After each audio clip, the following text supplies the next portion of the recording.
I searched for how to buy shares of SMT Scharf AG to show the exact process. SMT Scharf AG is a German engineering group that builds rail-bound vehicles and equipment. It trades on Xetra under ticker S188.de, and this video is educational, not financial advice. To buy, you need a broker account, and I'll use eToro as an example to demonstrate the steps.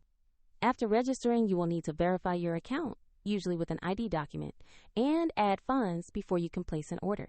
Use the platform search bar and type the ticker S188.de to find the listing. Select the result that matches SMT Scharf AG to ensure you have the correct stock. On the stock page, you'll see basic company information and a price chart showing recent trading activity.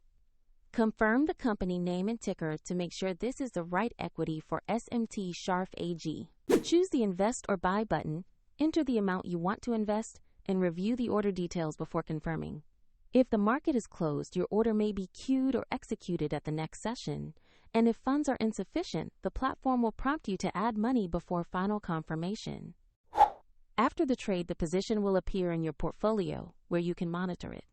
For convenience, the link to the broker is in the description below.